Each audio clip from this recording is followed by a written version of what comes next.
time now for Coming In Hot with Brent Wallace and former Ottawa Senator Jason York.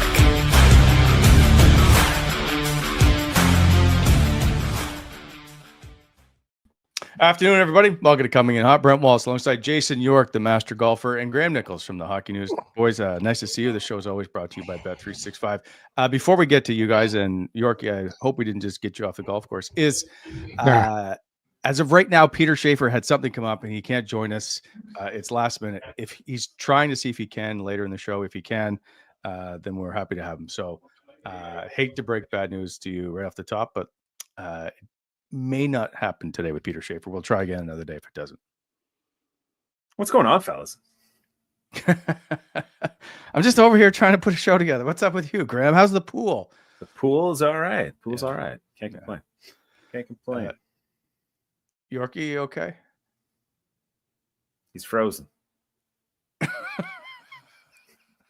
It's like a cardboard cutout. It's a cardboard cutout with Yorkie. I give up. Well, anyway, we'll get into it in a bit because I detailed his car. I picked it up Tuesday, and he just got it switched. He took my car. He just got my car back to me today, just before the show, like 2:00. That's a good friendship test. Like, you're letting him use your car, you're detailing his. Like, that's you guys have quite the relationship. That's impressive. Well, he just left, so maybe we don't. But I'm like, anyway, I thought I'd get his car back to me. She's like, oh, I'm at the golf course. I'm like, oh, all right.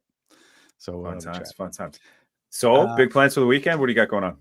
Well, tomorrow's the Alumni golf tournament. That's right. Yeah, I think Yorkie is playing in it. I should say. We'll ask him if he's still playing it. I know his wrist is still bothering him. So, and then you and I will probably be there as acting members of the media. So yeah, that's right. Michael Anlau are expected to chat. Steve Staios, I believe, is supposed to speak as well. Is he not? Sure. So that could be potentially interesting. Or is he at the? They have the scouting, or not the scouting combine, but they have the combine stuff for the prospects going on right now, don't they? Is that over, or what do you back in town for that? I didn't see Steve Staios speaking, so that's why I'm like, sure, I'll leave it up to you for make that comment. I thought originally both were supposed to be available. Maybe I'm wrong. I never know. Let's get right to it before I don't know what's happened with Yorkie. You know what? He's in summer mode. So let's just take care of some business. This show brought to you as always by Charm Diamond Centers. Proudly Canadian owned and operated since 1972 with more than 85 locations across the country through Charm and their sister brands. Get custom ring building delivered in less than 4 weeks with the Charm Masterpiece program and a beautiful pricing policy. And don't forget to apply for the Charm Diamond Flexity card today. For more information, go to charmdiamondcenters.com. Chosen forever, Charm Diamond Centers. Coming In Hot is also brought to you by Club EG's City Match Play Championship. This Match Play Championship takes place in Ottawa, and it's for golfers of every skill level. Check out the details at citymatchplay.golf. Individual divisions, team divisions. There's no reason not to play in this great city championship since they cater to literally even those who shoot over 100. You will always compete against someone of similar skill. Check it out at citymatchplay.golf. And, of course, the official pizza of the Ottawa Senators and Coming In Hot is Gabriel Pizza. It's the best pizza in the city without question. Download the Gabriel Pizza app and earn points with every order and unlock exclusive deals through the Gabriel Pizza perks. Go to GabrielPizza.com or check out the app for daily specials. And, of course, they always seem to have playoff specials going on. And they do breakfast. Just check that out online. Check out the menu, GabrielPizza.com, or use the app. Gabriel Pizza. Bigger, better, Gabriel. Still don't know where Yorkie is. So you just put out a story, by the way, about Jason Robertson. There's a lot going on. Jeff Merrick has kind of fueled this fire a little bit, mentioning Ottawa and the Ottawa Senators with Jason Robertson. Now, he's got 1 year left. Here he is. Are we bothering you today? I don't know what's going on. I had like a power surge go on in my house. Everything just went dark for like 30 seconds. Everything shut off. You know what? Your car's too shiny. Oh, okay. You want to get? I thought you guys were talking playoffs. We're gonna have some chit chat first. Well, I don't know. You're in midsummer mode right now. I don't know. You're coming and going. Listen. I can't control. You can only control the controllables, Wally. And right now, right now, I don't know what's going on, but the whole house just went black for like 15 seconds. And anyhow, I'm back, rebooted. But no, hey, Graham, did you hear what happened today? No. What happened? All right. Where's this going? Well, Wally, I don't know if you were on the show last week. We chatted about this. Wally volunteered out of the blue. I don't know what's going on. Like, he's very unexpected. I didn't know this about him. He volunteered to. How do you know how this came up? Because I was in my car going to Toronto. I drove to Toronto in that mess. Yeah, he offered a detail. He offered a detail about their cars. Yeah, he mentioned it. He mentioned it on the way down to Toronto, but then he mentioned it again on the show, maybe like a week and a half later. So out of the blue, a couple nights ago, he's like, "I'll be there in 20 minutes. I'm coming to pick up the car." And I'm like, so he did that. He did that the other day to me too. So he wanted to drop off toys for Jack that he had in storage, and he texts me. He's like, "Are you home?" I'm like, "Yeah." And then I don't hear from him, and he's like, "I'll be at your house in 2 minutes." I'm like, "Oh, well, I was like taking my son out. I was going to go run an errand with my son." I'm like, "Well, I'm in the car at the end of my street right now, so I'll wait for you." Yeah. And then I met him on a road. He's just very like texts you when he's right beside your house and says, "Hey, surprise." Did you get your car detailed? No, I need it. I'm going to do it myself. I think part of the service is it's like you got to act fast. It's like he swoops in, he grabs your car, and it's gone. And you have to be ready, though. If you're not ready, the window it closes. I just happened to be ready. It's like, okay, I'm on my way. I'll be there in 20 minutes. And it was almost like a drug deal going down late at night. I met Wally on the street. We exchanged keys really quickly, and off he went into the night and took my car. And he's then, on a schedule. He's a busy man. He's on a schedule. Anyways, I got the call again today. He's like, "Car's ready." For yesterday. Yesterday, I'm driving because you said you weren't going to golf on Wednesday. So I'm driving towards to get you because I'm going to meet a friend for dinner at Lansdowne. And I said, I'm going to be in 20 minutes. And you're like, I'm at the golf course. I'm like, oh. So. Yes. So do we show pictures? Anyways, yeah. We have before and afters. What do you got here? This is you dropping the. So this is the mess I had to deal with. Keep going, Jake. Just a hot mess. Just a disaster. You can even go full screen if you want, Jake. Because look at this. Yeah. Like mats are disaster. Salt stains everywhere. There were dimes in the car track, like where the seat goes back and forth. There was change in there. Well, this is where Wally's magical salt removing powers come up. He just puts his hands down and absorbs all the salt in your car. He's like, it comes the salt. Go to the inside, Jake. Yeah, I gotta say that. There we go. The best part of it was when I picked it up. My trunk was like a shoe rack display. Look at that. The shoes are all lined up. I get the work boots, runners, a nice mat. Even cleaned the salt-stained mat I had back there. That mat's not even part of the car, by the way. I had to, when we moved, it was like our shoe rack for the garage. And our garage shoe rack is perfectly cleaned as well. So I don't know what's going on here, Graham. I'll tell you this. I don't say these things every day, and Wally just took a big step forwards towards the good guy club. I'm going to tell you that right now. I'm going to tell you that right now. So I'm just saying. So what's the secret, Wally? What's the secret for the salt stains? Because usually I'll just go with like a vinegar. In Yorkie's car, it's impossible. Like though it's ruined. His floor mat's ruined. Like I tried everything outside of pressure washing it, which I don't even know. I did everything I could with a power tool. I couldn't get it out. I just need a favor from you, Yorkie. What do you need? Oh, what's that? What do you need?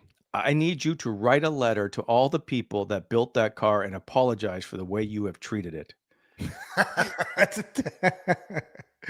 It's just a little salty. It's just a few salt stains here and there. Although there was food every. I know. Did you ever clean it? Well, I used to have a great guy I used to go see in Stittsville. He used to detail my car every year. I think he's I don't know. COVID came. Things happened. Notice the change It's in a Ziploc bag. All the stuff that's in your car. Oh, hey, Jake, we have a picture, if I'm not mistaken. Here's a typical hockey player car stuff. So hockey cards, a Yorkie, got a mint, 6 Sharpies, a sock, a fork from a fast food joint. Of course, everybody's got a FitQuest water bottle and a roller. Nice. That's the retired hockey player. Nice. That is a back support for long drives. They do a lot. That's my long distance driving car because it's a diesel, Wally. They don't make diesels anymore. It's an awesome highway machine. You must have enjoyed driving it though. I got to say, I enjoyed driving the Ford Escape. It was, I when I rolled into the golf club today, I got a few eye rolls, but besides that, it was pretty good. It's a great car. It's a great car. It's got great pickup. It's kind of peppy. Yeah. I was pleasantly surprised with the pickup in the Ford Escape. Like it was peppy. It was peppy. By the way, if you lift up your center console, you'll see all the stuff is inside a Ziploc bag, neatly noted. I noted that. Very nice touch. Anyway, like one sock. Just you guys. So I don't know if this is Graham. You'd be too young for this. Wally, did you ever play the game when you were a child growing up in the Maritimes? Mother, may I? Yeah. Yes, you may.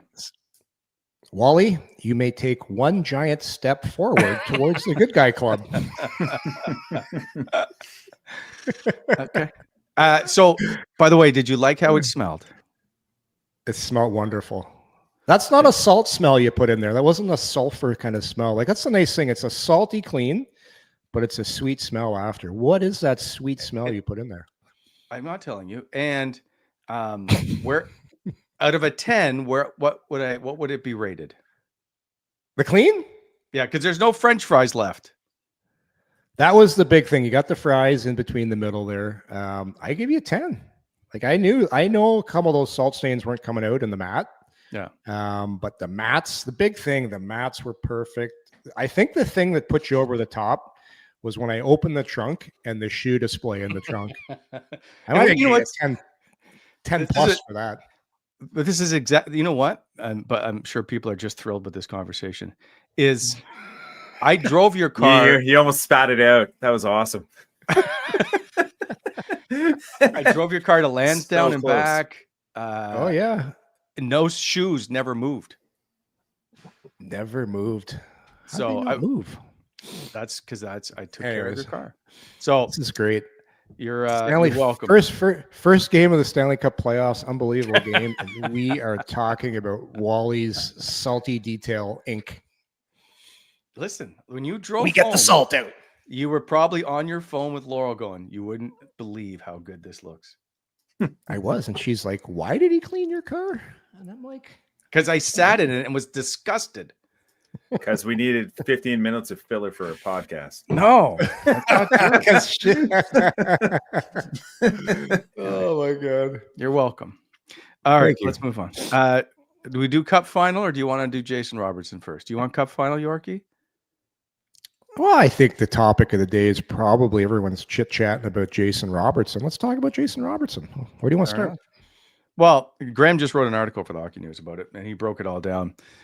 Basically said, yeah, we're going to trade for him. No, it's not true. Yeah, something like that.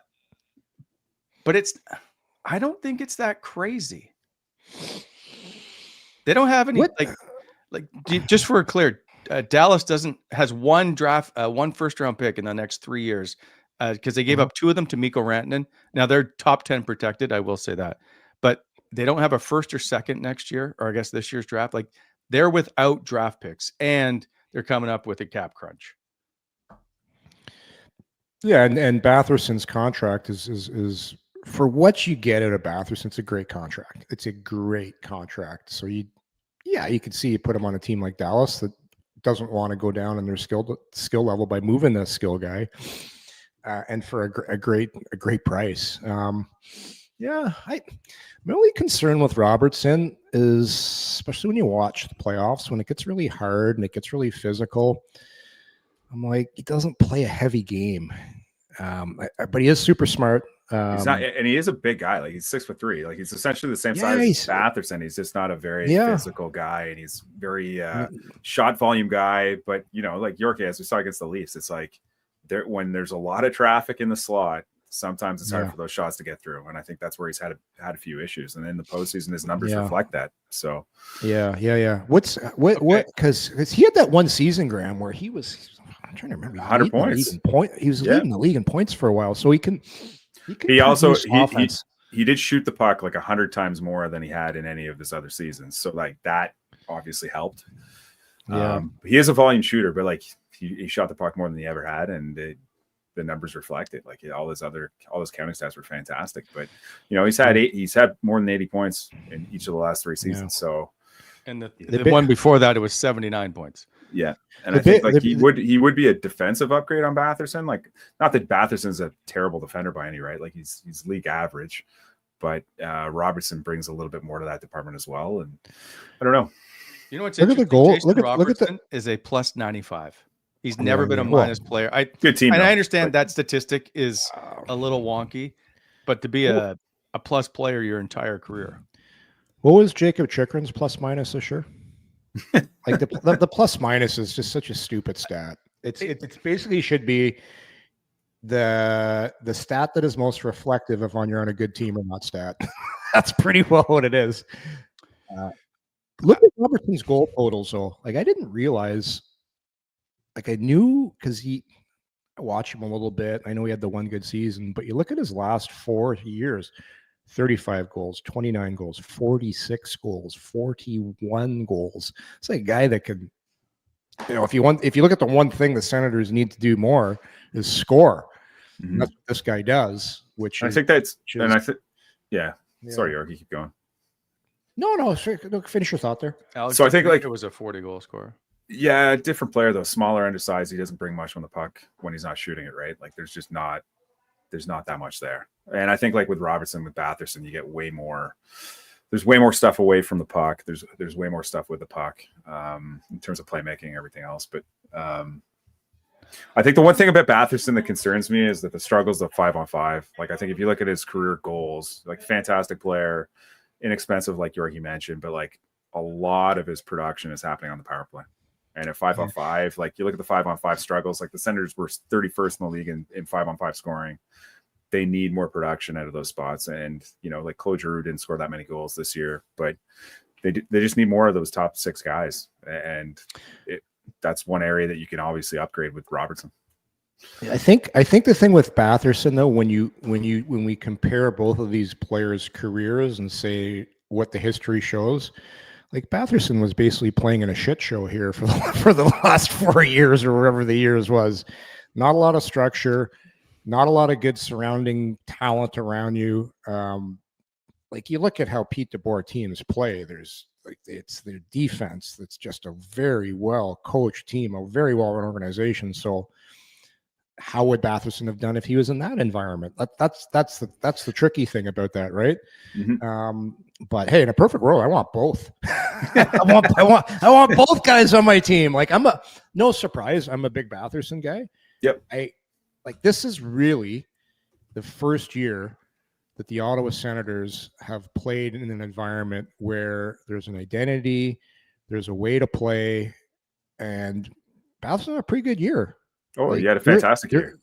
There were times when we were talking on the show that he was the best player on this team tonight, and that's everybody included. That's Tkachuk.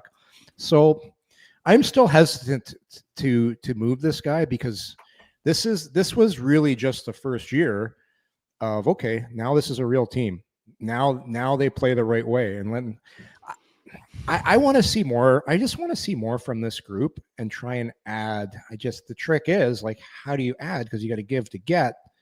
I just don't like subtracting talent to bring in talent. I'd rather keep the talent and bring in more talent. Yeah, but Dallas isn't trying to get worse. Yeah, like the problem with Dallas is that I think they had in the article I wrote, they had 8 forwards signed under contract. I think they had like all their defensemen up pretty much.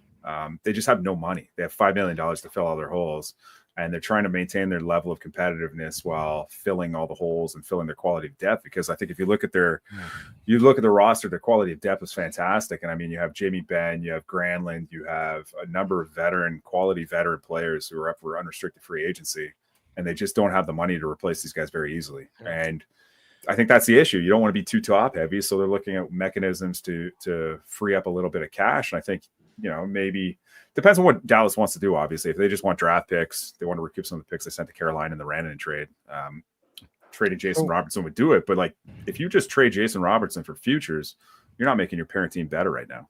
I will give you $7 million to play with, but I think they'd be hard pressed to find a lot better than Drake Batherson if you're looking for a guy with control over term, experience, production, and whatnot. And I think for Ottawa, I don't know how you guys feel about it, but like in 2 years, Drake Batherson will be a free agent. He will command a bigger salary than what he's getting right now. Obviously, he's on a team-friendly deal right now. But as a 29-year-old impending free agent, is Drake Batherson the guy that you would want to lock up to a 6, 7, 8 year deal, and at what cost? And I think that's the conversation. That's the conversation that Steve Staios has to be having right now, because if you're going to cash in on Drake Batherson's trade value, doing it after this season is probably the best time to do it. So let me ask you guys this. So if you look at Ottawa's power play, right?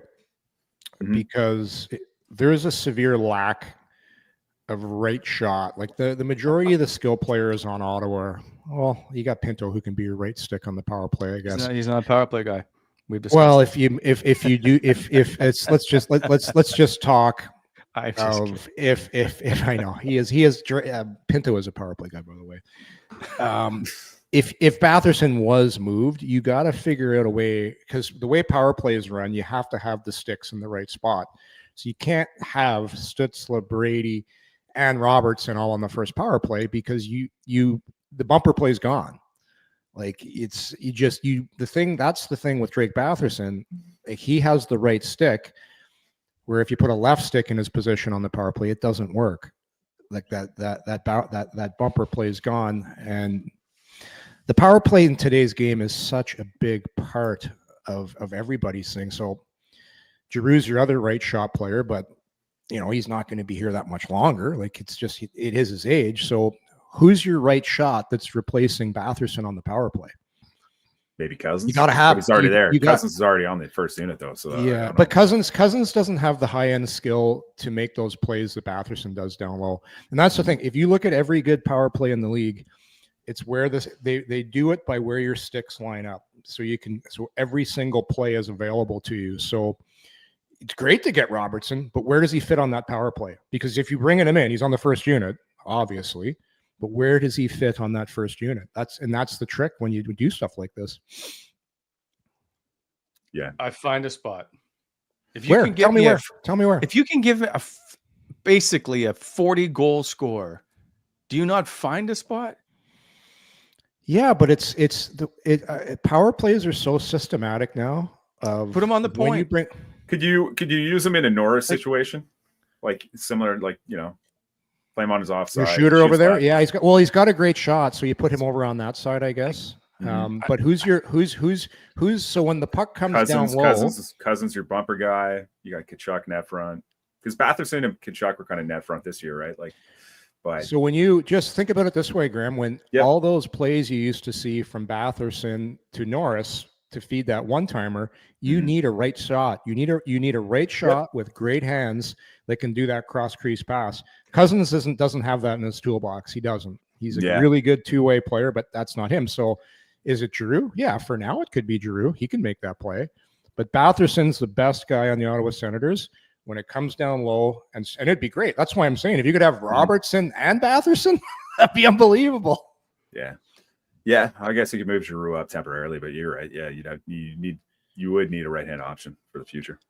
But that's why right shot guys, skilled right shot forwards are so important, because it's hard to find them, especially guys with mitts like Drake Batherson down low. There's a few comments about it being perhaps an Alex DeBrincat situation. It could be a Linus Ullmark situation as well, right? Like what? Linus Ullmark was brought in. Well, no, he was brought in with like no term left on his deal and pending free agent. They signed him. No, I think they're talking. No, it's not. That's not the discussion. The discussion is. I know. I'm just saying. Well, Okay, then stick to the point. No, It's I'm a just 40 saying they needed to re-sign. They needed to re-sign Allmark. They convinced him to stay. We aren't discussing that. We're discussing where he fits in the lineup. Before we even get to the dollar amount, because there's the PTSD Alex, element where DeBrincat didn't want to stay. So no, are we talking about talent or are we talking about contract length? No, we're discussing is where does he fit in the lineup? Oh, he's top 6. Who, Robertson? Great, really good player. Great player. I feel like I'm talking to myself. Where does he fit? Like on which line? Right winger. He'll play on his offside on the first line. No, if we bring him in, because I'm a big part of the organization. If he is royal, if he's brought in, does it end up being an Alex DeBrincat where he's not the right fit? I'm a huge Jason Robertson fan. I would love to have him on the roster. Like Robertson's 6'3". The Cat's like 5'8" and plays on the perimeter. No, it's totally different. But Robertson's not a physical player, though. Yeah, but he's not a 3-on-3 penalty shot and power play merchant. Like he can play inside the dots. He can get he scores greasy goals in front of the net from time to time. Like he can get to the big area, to hard areas. He's not necessarily a hard player, but it's night and day. Like if you pulled 30 general managers, who do you want on your team? It's not even close. Jason Robertson, and no disrespect to DeBrincat. No, I think he's a hell of a player. I'm just asking the question, but I would take Jason Robertson in a heartbeat if he was available. But like Robertson in his first two, or sorry, I should say, like he's been in the postseason 4 times. In his second and third years, he put up 18 points in 19 games. He put up 16 points in 19 games in 23, 24. So like, is that underwhelming? This year, obviously, he didn't have that many points. I think he had 6 and 11. So like, not great, but I mean, he hasn't been a no-show either. So. Yeah, you don't score. He's extremely high IQ player that thinks the game well at both ends of the ice. He's smart defensively. He's good offensively. He's just 25. I'd like a little more speed, but he's a really good player. He'd help any team. I will say in 3 years. In I have a hard time seeing too. Sorry, what's that? In defense of Batherson too, I think like I've seen a lot of people comment online about how he had a quiet postseason this year. But it's like we're talking about 6 games in a quarterfinal series against a very tightly checked Toronto Maple Leafs team that defended very well. So it's like I just don't understand why people are ragging on Batherson's production in the postseason right now. It's just like I don't know. People can't get that play off their minds that where he had the 2 mishaps on the goal there. But up until that point in the game, he was playing a really, really good game. I didn't hate his playoffs. I thought he was good. Like he made a couple of mistakes, but show me a guy that hadn't made mistakes in that game. Was at a key time, bad moment for him. But I still liked his playoffs. I still like the player, and I liked what him and Cousins did together. Like he put the 2 of them together, 2 big bodies, both physical, both can skate. I'd like to see more of that. Look, when Cousins came in, they had some great chemistry. That line had a run where they were with David Perron, where they were Ottawa's best line for a long time too. Like that line really helped kind of almost turn things around for this team. Like they were rolling, and Batherson was a massive part of that. So I'll come back to a question that I asked earlier. If Batherson gets a free agency at 29 in 2 years, what is he worth to you? And is that someone you'd be comfortable signing long term in his 30s? Is he a 30-goal scorer next season? He hasn't been one yet. Then I don't know. Well, he's been pretty close to it. He was on pace for it when he got hurt too. I think he's almost an $8 million player. Yeah. Or you could you just sign him before you get to that point. You go a little more term and you make that deal, and who knows what's going to happen as far as injuries and what happens and what starts and that. Like there's optimal times to sign guys. Like when does the window open to negotiate with Batherson? I think it's January this year, or January 2026 would open up. Yeah. I'm just saying it's really hard. It's really hard in this league to find big right shot wingers with skill that can play in your top 6 and can play physical. And it's just the guy's first playoff, for God's sake. I'm not trading Drake Batherson. Now let's get rid of him. Davian Zetterlund, though, you would unquestionably, but I just don't think the return's going to be as good. Right. So if you can trade Drake Batherson and a first for Jason Robertson, do you do it? Late first and Batherson, probably. I say this, but it's all contingent upon, and I think like this goes back to Steos and the DeBrincat discussion that we mentioned earlier that we didn't really get into. But like, you can't acquire a player like Robertson on an expiring deal, even though he's got another year of like restricted free agent status after that. You can't acquire a player like that unless you have some form of guarantee that he's going to sign here in the next year. Like they don't have the assets, they don't have the rosters, they don't have the roster players, and they don't have the young assets to move to risk losing a guy within a year. Like they just can't do that. Well, I think I think the price to acquire Robertson would be massive right now. I just rattled off the amount of goals he scored in the last 4 years. He's only 25 years old. Like but I think he'd probably have to give, and I like the Drake obviously as a player, but I think the package would be massive. But like Rantanen, what was two firsts and Stankoven? That was and then a third and a fourth. Like there were 4 draft picks. Okay, so like two late firsts and Stankoven and some picks. So like, I mean, if it was Drake and a first, that'd probably be comparable. Although Stankoven's younger and cheaper. So conditional first, third, 2/3, and 2 firsts, and Logan Stankoven. That's a lot. And Stankoven is like, that's the thing. If I'm Ottawa, I'm looking around the league for teams where I could find guys like a Logan Stankoven that are young, don't make a lot of money, play with jam, have skill, have speed. I know he's not the biggest guy, but he plays like he's 6'4". Like, just those are the types of guys. If you can, 5'8". Yeah, but he plays like he's freaking 6'4". He just plays so hard. So I'm still not sure. Like, are we making the deal for Jason Robertson? I can't get you guys to tell me what you do. Contract in hand, I would do it. But I'm not giving up all those draft picks and stuff to get him.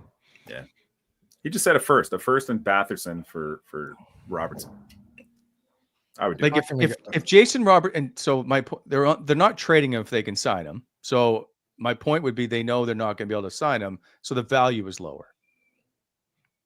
Well, the Sens are not going to be able to sign him, and you still trade him. He's saying Dallas. He's saying Dallas has to move him because they need the money to reallocate. Right? They need the money, and if he says, "Listen, I'm not," they have to qualify him at 9.3. So like he's an RFA. Like, I think I think the perspective that I have is like, if you have to re-sign Robertson, let's say he commands 9 million, 9.5 million, 10 million. If Drake Batherson's next contract is going to be like in that vicinity and it's not that far off, I'd 100% take the younger, better player. Yeah. Like, anyway, it's an interesting debate, but I would prefer to have Jason Robertson and Drake Batherson as my top 2 right wingers. Where did all this Robertson talk start off anyhow? Where's it? Our good friend, your very good buddy, Jeff Merrick. Merrick's been stirring the pot on this. He's the guy that's done. He's pumping Ottawa's tires. He was pumping Ottawa's tires and Anaheim's tires as being like 2 teams to look at who could potentially acquire Robertson. But he wasn't done. Really? Like he tried linking Ottawa to go ahead, Brent. No, to Mitch Marner. Ottawa to Marner? Yeah, I would not do that deal. Not for the money, no. I see Marner in like a Columbus Blue Jackets scenario.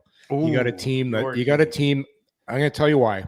They got a team that already plays super hard. They've got a bunch of guys like Boone Jenner and all these guys that run around and hit guys, and they play with a much improved team. What they don't have is a lot of high-end skill. So you can bring in a guy like Marner who's going to really help your power play. He doesn't have to play big and mean because he's not, because the rest of those guys are going to do that. Like, to me, that's the perfect scenario. Up and coming team, not a lot of pressure in that hockey market because it's Columbus. It's great fans, but there'd be very little pressure on Marner. Growing team that needs high-end skill. I think Columbus is a perfect fit for him. I wonder if he just needs to be sheltered more. Like, Columbus would be an obvious fit. But in terms of like, I feel like he needs to be sheltered under bigger name guys. So he's not necessarily the marquee guy. I think like he'd do better. Not going to Columbus. Johnny Gaudreau went to Columbus. Like, that's not, I don't know. Like that, he was one of the most highly desirable forwards at the time when he was a free agent. Nobody was saying, "Hey, he's going to Columbus," but that's just the way it shook out. You got to think like teams like that don't have the quote. I know they got some good young players, but the quote unquote superstar, because to get that kind of money, you got to go to a team that doesn't have the marquee player that's making all the money. So right away, you can get rid of a ton of teams that already have those superstars they're paying, because he wants superstar money. So you got to go to a market where there's no superstar. That's where he's going. Like Anaheim could be another fit. Utah maybe. But yeah, it's Colorado, Carolina. Carolina wanted him before moving Brandon. So I can see like a Chicago. I think they're not there yet. I think teams like Colorado that want to get over the hump, they already got their stars like McKinnon and McCarr. They're not going to bring in a smallish forward and give him $12-14 million because they're just watching. 100-point guy, Yorkie. But Wally, you're not going to, if you're Colorado, you're Florida, you're not going to pay a guy that can't play a big man's game in the playoffs. If you're another team that just wants to get to the playoffs, you want Marner because he's going to help you get there. He's not going to. You can't build your team around him, but he can be. I concur. That's what he is. But he can be on a team like that's not there yet to help them get there. And he's a great regular season player. And I actually thought he was good against Ottawa in the first round. To tell you the truth, I thought he played hard. He played great at the Four Nations. And people like most, I think, Leaf fans thought that that's the Marner they were going to get in the playoffs. Yeah. Nice. The Ottawa series, I thought some of the best hockey I've seen him play. Like he's a smart player, hard defensively, just not the biggest guy. I just think it's time for him to get out of that market. Like he needs to go to Columbus or somewhere where there's no pressure on you, make a boatload of money, get in the playoffs, and do your thing. But they've also got to surround Bedard with players, don't they? If I'm Chicago, I don't want another smallish player. Like they still need more picks and high-end players, right? Like they're kind of where Ottawa was like 3-4 years ago. Yeah. I don't know.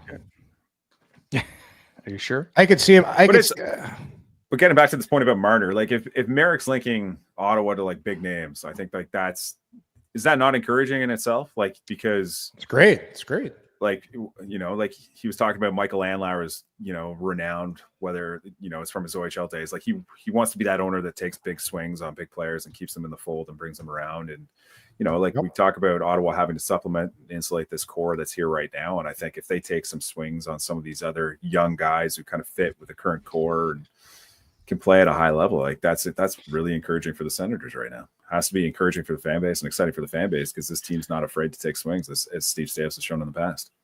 And all the players in the league talk. They're all buddies. They're all texting each other, and they're saying, hey, man, like we got a sweet setup here in Ottawa. We got an unbelievable dressing room. We've got like underwater therapy. We've got the private Wally. Come on, the chef is making I think you're talking about North Dakota.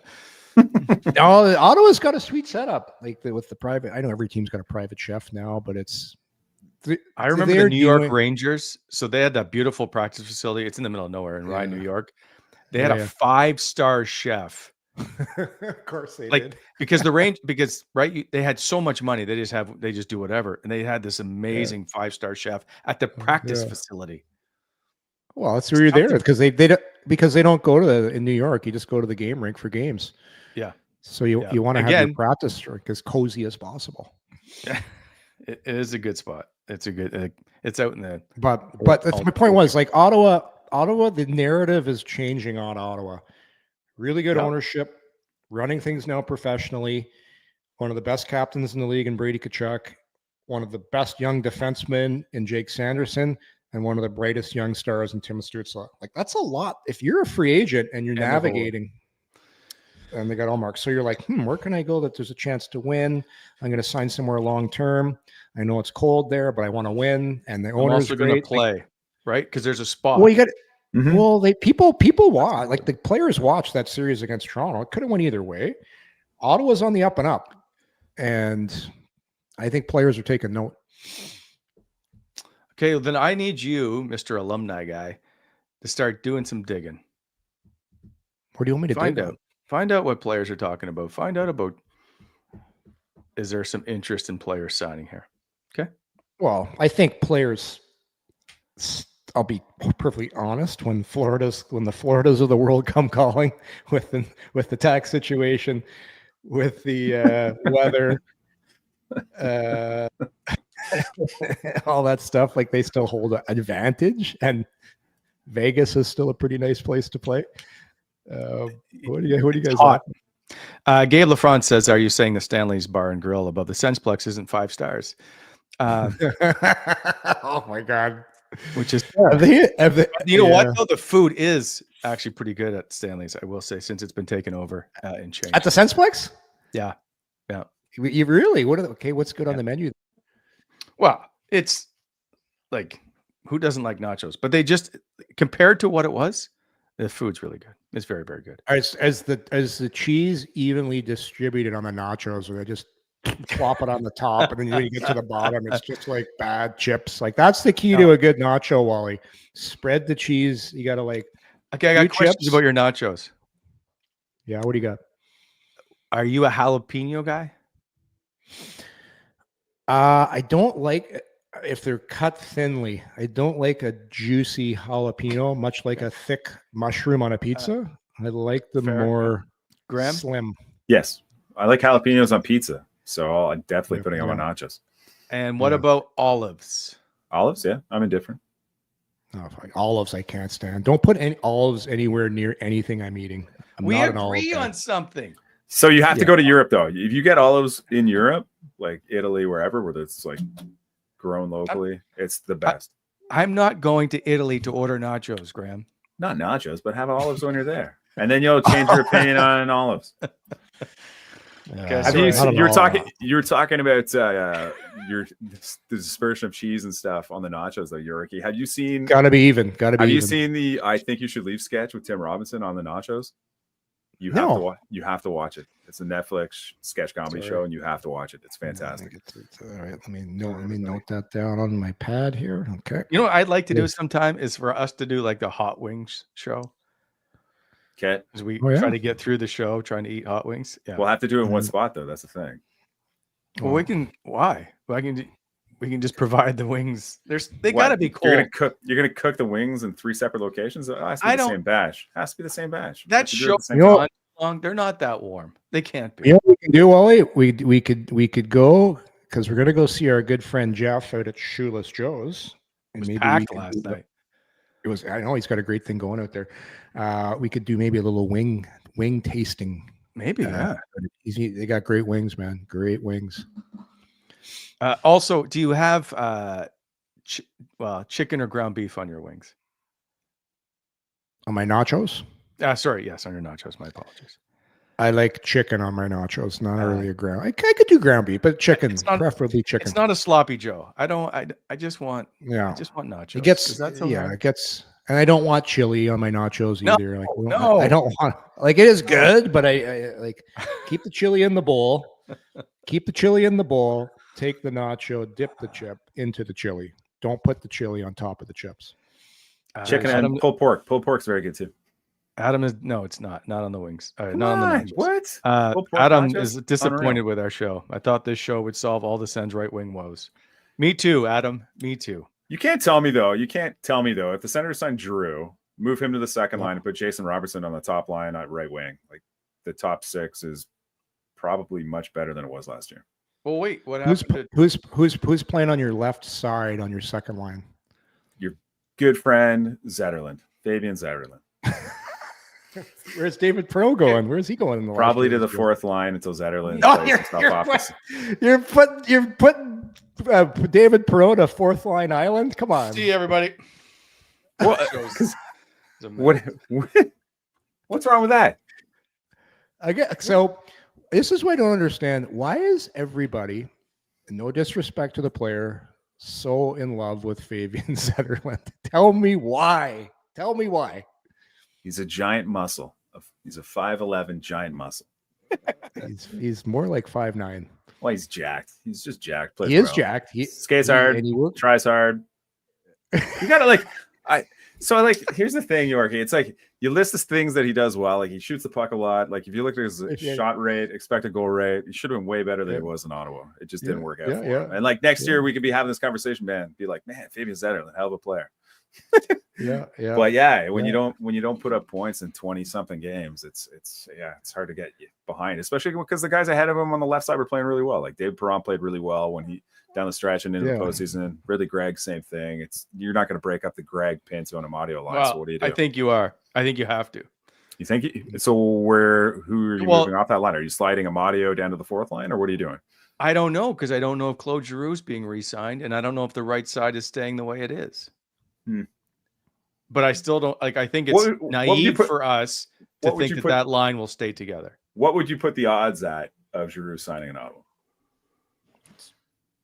73.6%. Yes or no? Yes, I think yeah. I think so. I got to remember too. Like last year, every single time there was a big face-off, he was taking it on the penalty kill. Like he's a smart player defensively. Like even if his production comes down a little bit, like he does. There's a lot of good parts in his game. The penalty kill. He's the best face-off guy in the NHL. Like he was statistically last year. I know they all struggled versus Toronto, but that's the best face-off guy in the NHL. He's still one of the smartest players in the NHL. I love him on the power play. I love his leadership, and I still think he's got some stuff left in the tank. It's going to be interesting. It's just it's what happens because they are going to try and make a spot for Zetterlund. When you trade for a guy, you want him to have success. And look at the playoffs. They tried him on every single line. The first 2 games, it was like, we got to get this guy going, put him in a spot. And then he was, like you said, he's getting chances. He was doing things well, but it wasn't a fit. But we'll see. New year, same thing happened in San Jose when he got there. He didn't score right away. So maybe he comes back and scores right away. I don't know. Well, I don't know how you move all these people around and keep them happy. Like people are like, we put Claude Giroux and David Perron on the fourth line or what? Like, well, Giroux's not going to sign here. He's not going to go to the fourth line. That's not what he's signing for. If he signs in Ottawa, he's going to play. So you think he signs and is told where he's playing? No, he's going to play middle 6 minutes at this stage of his career. I think he's probably realistic about where he'll fit long term. But you don't want to break up the third line. I'm not sure right now he's top 6. Sorry, hold on. I think he can play top 6, but I think if you want your team to be a serious playoff team, you need more speed up front and perhaps more size. Yeah, and that may affect where Claude Giroux plays. And that's the issue too. But I mean, like Claude Giroux is still a faster, based off the NHL Edge data. Giroux's still a faster skater than Brady Tkachuk. He's still faster than several of Ottawa's forwards, but like we don't talk about those guys. Like we don't talk about how he's faster than Brady Tkachuk. Like we're not, even though Brady's not a great skater, it's not something we're ever worried about. But that's not his game either.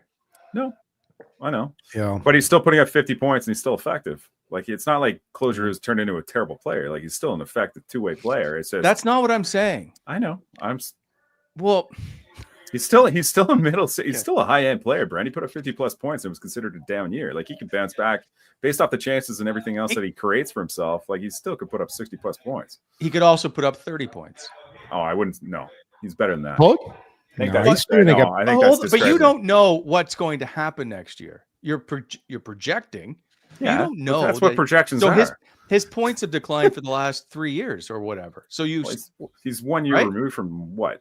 Almost 30 goals. Like it's, if he can get back to a level that's maybe not at that level, but just a small step below, I think that's totally within his means.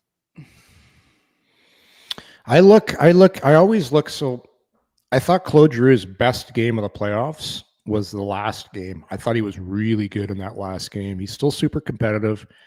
He's still one of the smartest players in the league. He still has stuff left in the tank. It's the question is how many more years? I think absolutely for next year. Still a really good player. Nice thing about him, he can move him up and down. Like he knows how to play with good players. Mm-hmm. And again, it's something. I just think something's going to happen this summer, where there's going to be somebody moved and somebody brought in. Because if you look at how the wings set up, I don't see Zetterlund starting as a fourth line winger.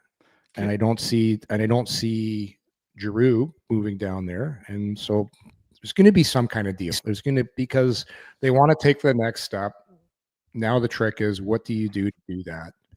because I think there'll be one more little shoe that drops here in the summer. What it is, I'm not sure yet. We got to move on. Let me just take care of some stuff here. And Yorkie, I don't know if you're prepared at all. So get ready, Canada. This show is brought to you by Shoeless Joe's. We're out in Orleans or Kempville. Packed last night, by the way. So their playoff stuff is going on extremely well. They have a True North playoff menu packed with bold flavors, fan favorites. Get in there and watch the show, or I should say the game. Our show might be on. You never know. Whether it's a night out, family dinner, or game day with friends, Shoeless Joe Sports Grill is your home for great food, big moments, and unbeatable vibes. Shoeless Joe Sports Grill, proudly Canadian, always legendary, and a great spot. Yorkie, you can do BEI. Sorry, Jay. This show also brought to you by BEI, your heavy civil general contractor, helping to shape the Ottawa Valley. As always, you can hit them up for equipment rentals, aggregate topsoil sales, as well as custom crushing and screening, hot mix paving. Driveway paving season is upon us, so give BEI a call when you're planning your next project. You can get them at 613-432-1120 or on the web at bonishirexcavating.com. Merkley Supply is over a century of passion, expertise, and the highest quality masonry supply. They are home to the largest masonry boutique in Eastern Ontario that they deliver to Ottawa, Gatineau, Kingston, Ottawa Valley, and surrounding areas. From Canada's Supreme Court to your front steps, no matter your project, Ottawa, Merkley is proud to set in stone. If you're looking for stone, brick, landscaping products, or specialty building supplies, count on Merkley Supply. Go to find more at merkleysupply.com or visit their showroom in Hittenburg. Merkley, mark every milestone. And of course, want to get on the action for Stanley Cup playoffs, including the final. At Bet365, they got you from game props, player props, totals, and the money line. You can even bet on the futures like series winners, Stanley Cup champions, and much, much more. Whatever your bet is, it's never ordinary at Bet365. Download the app, get in on the game. An official partner of the Stanley Cup playoffs. Must be 19 or older. Ontario only. Please play responsibly. And of course, if you or someone you know has a gambling problem, visit connectsontario.ca. Game 1 is in the books, and now we're on to game number 2. Edmonton looked really good. I got to say, I don't think this is easy, and people are like, oh, it'll be 4. But Edmonton looked really good last night. Yeah, Draisaitl played really well. Yeah, really, he's really a playoff goat. Oh, man. What's Leon? 6'2", 6'3"? Like, what's he go at? He plays such a big man's game down low with the puck. And that's the playoffs. Listed that's at the 6'2", playoffs. 210. Yeah, plays like he's 6'4", 230. Like, he just holds on the pucks, extends plays. Just such a beast out there. And like you see, he's going at it with Bennett last night. This guy, I think the more physical the game gets, the more pissed off he gets, the better he plays. Yes. Like I'm saying, those are the types of guys. Obviously, there's only one Leon Draisaitl in the NHL, but that mindset, like, you're going to do whatever it takes to win. You're going to play on the inside, not the outside. You're playing like a beast out there, and you're not going to let anybody push you around. I love his attitude. I think playoff Leon, as much as I like Connor McDavid, playoff Leon could be the best player in the world come playoff time. Like, that's how good he is. Yes. He's such a beast on the puck. And I love his drive. Like, his will, his drive, his determination.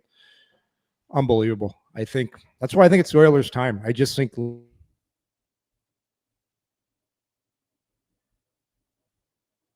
Did we lose Yorkie again? Just the audio. I think his audio just went. Oh, yeah. No, we don't have you. Is it the car fumes? I could have done. Oh, now I'm gone too. It's just you, Brent. Bring it home. Well, what's happened? It feels like it's a Friday. I wanted to ask Yorkie though. Like, is Draisaitl with the way he plays? That's like everything you wanted Alexei Yashin to be. Like, for the size of him, and what he could have been, the way he could have imposed himself, go to the inside, and everything else. That's kind of what you wished he was and would develop into, and that never materialized. He it's the painter's lung. I love it, young Zachary. Do you have the painter's lung? Is that what's going on? The Painters just left. I think they just said their final goodbyes. They've been here I think they've been here for a year. It seems like a year. See, I don't even know why I washed your car, because your yard is a mess and the streets a mess. Like, it's just going to be dirty. I get quickly. By the way, does Draisaitl remind you of like Evgeny Malkin? I just think of that size and skill level. Yeah, he does. Like when Malkin was in his prime, like hard on the puck. When he wanted to be. When Leon just in the playoffs, it's like I just find his efforts more consistently high, where Malkin would take some shifts off. Malkin would do some funny things with the puck from time to time, where Leon just seems like he's more, how do you put it? He's just got more of a gamer, bullish way about him. Malkin people forget how good Malkin was, especially in that one playoff when he won the MVP. He was arguably the best player in the world that year. He's dominant. I do have a quick question, Yorkie, and I meant to get this in earlier. Your buddy Marco Sturm was hired in Boston today as the head coach. He got hired as head coach. Wow. Yeah. Great guy, smart guy. So you played with him in Boston, if I'm not mistaken. Good poker player too, Wally. He was right. Our poker game in Boston, like it was probably maybe the best poker game of guys. Tough to read. Marco Sturm, really tough to read. Phil Kessel was in the poker game. Mark Savard, Tim Thomas, PJ Axelson, Glenn Murray, and myself. That was our poker game. And that's a solid mix of characters. Oh yeah, it was great. Kessel, he was a rookie that year in Boston, and it was our first flight. We got the game set up back there. All of a sudden, Kessel strolls back with the disheveled hair, looking like Harry Dunn from Dumb and Dumber. Comes back to and the coach is yelling, "Get back to the front of the plane!" And we're like, "No, let him come back. And Kessel, I'll give him credit. Like he was brash when he was a rookie. He came right in the poker game, sat down, and we invited him in. He was in the poker game the whole year. He actually, Kessel, guys, plays on poker tour events now. Yes, I know. He plays like pro tours. Mm-hmm, he does, yeah. Good card player. But so in his first year, did you take all his money? He's actually a pretty good player back then. Okay. Like I'd say the worst player was, well, Savard was like, you could read him like a book, but Kessel was tough to read. But Marco Sturm, good card player too. Good guy. Where was he coaching up until now? I know he was assistant coach with a couple teams, but I kept hearing he was going to get that job. That's a good hire by Boston. Very good hire. First German head coach in the National Really? Hockey League. Yeah. Ontario Reign, if I'm not. Gotcha. Yeah. Okay. 3 seasons. Yeah. So I thought you'd be interested because I knew you'd played with him, and I was curious your reaction. Would he would be part of he understands what it takes to be a Bruin type mentality? Yeah, I would say he does, and he played hard too. He played hard. He was a good two-way player. Actually, I have a Marco Sturm stick down in my basement. It's all I've got a lot of like odd artifacts. One of them. Tell him it's an artifact. Marco, we have your stick as an artifact in our museum. Oh, it's so old, like it's back from 2007. Good player. Marco Sturm would be really good in today's NHL. He was really fast, good penalty killer, could score. He'd be a great player. Like not the biggest guy, but played hard too. So yeah, I know that's a real good hire there by Boston. I'm curious who he'll fill that team out where his coaching staff with. I'm assuming Chris Kelly would stay. 100%. Yeah, Chris Kelly is such a smart hockey guy. I would want him on my staff 100%. Well, they had him in Ottawa. Anyway, I'll move on. And then what happened? I'm not sure. Yeah. Why did Kels leave? Why did he leave? Anyway, we'll just have another. Is that one of those? Is that one of those? I don't know, but I know, and I'm not going to just say.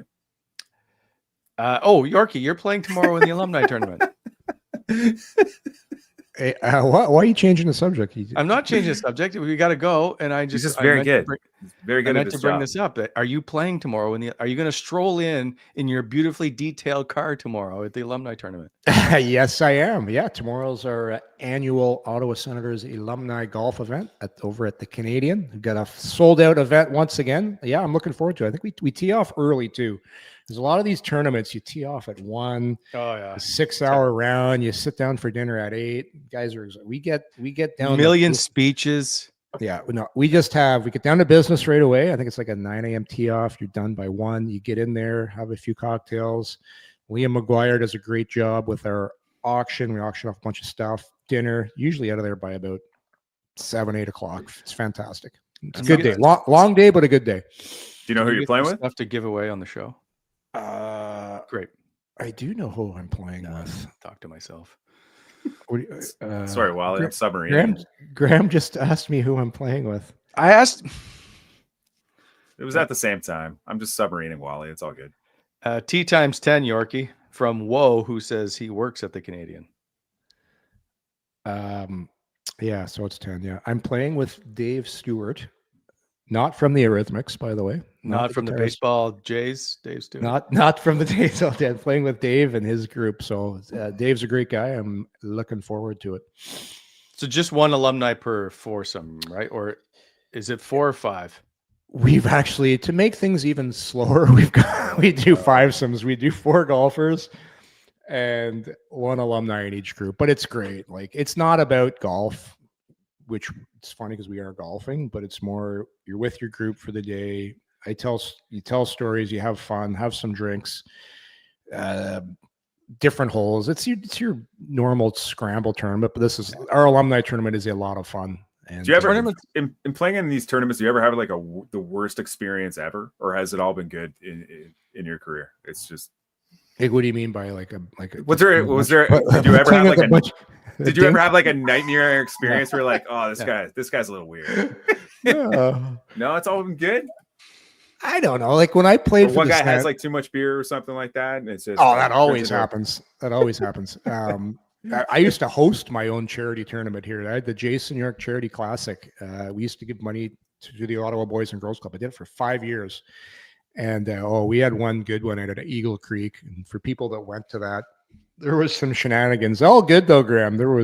That was back when golf tournaments. So you could shenanigans are never the term shenanigans and good are different. Like they don't even good shenanigans, but it was back then you could do stuff at golf tournaments and like it was just more freedom to do stuff, I guess is the best way to put it. But did someone wind up in the lake on 18 at Eagle Creek, or what was going on? Nah, there might have been somebody running down the fairway in their underwear or something and doing shooters and stuff like that. And like, the auction got a little out of control, but a good out of control. Like it was fun. Like everybody had a good time. Like we might have had somebody on one. Then the cops showed up. No, none of that. Like we had responsible choice. Like I hired responsible choice, was on hand. Everybody got the ride home. Like we had a guy cooking ribs on one of the holes. We had a martini hole. We had a Caesar hole. We had Molson sponsor the hole. Can't do that now. That's right. You can't have as much alcohol on the course anymore. Yeah, and not that you need alcohol to have a great time, but but it's so I did the same thing when we had our golf tournament. Like you want people just to enjoy themselves. So you want something on every hole. Yeah. And so, like I understand what you're saying. But the best part of these charity tournaments, like we used to raise a lot of money. Like when I did it, 100% went to the Boys and Girls Club. And then another year we did the Ottawa Police Youth Center, which is also another great charity. I mean, it's great when you can write a check to a charity, especially something involving kids. It's always really nice. But ours is great. It's a lot of fun. It's sold it every year. And most of our alumni come and play too, which is good. Like a lot of the guys come in and play for it, which makes it great. Someone just asked us to do another foursome giveaway. I don't know if that means to play with us, but we should do another one where we play with a contest winner. Anyway. Yeah. Okay. That'd be fun. We'll put that on the reminder list. Write that down. Foursome. Okay. You'll never remember that again. All right, gentlemen. We'll see you Monday. Next week, it's Wally's yard sale giveaway. So we're gonna give away stuff I found cleaning up my house. I don't know if anybody wants this. Like, I found this original license plate somehow. Ottawa Senators, nice, sweet. Yeah, it's like got the tower logo. I want that tower logo on a jersey. That should be an alternate. That should be a good. I agree. But this is what people want. They want more of these. Oh, yeah, they cost a fortune. I know you're going to the wrong supplier. We got to talk about this. They shouldn't cost that much. Mugs shouldn't cost $20. They cost me $24.68 or something. I sell them to people for $25. We need you and Josh Norris to start making mugs. I thought these were handcrafted mugs. Yeah. A pottery thing, making the mugs. Yeah, let's no. get out of here. It's going off the rails. See you on Monday, 9 a.m. Monday, everybody. Thanks for watching this week, as always. Appreciate it. See ya.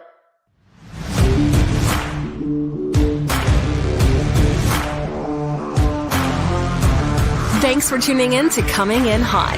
If you enjoyed the show, hit that like button and be sure to subscribe to never miss an episode.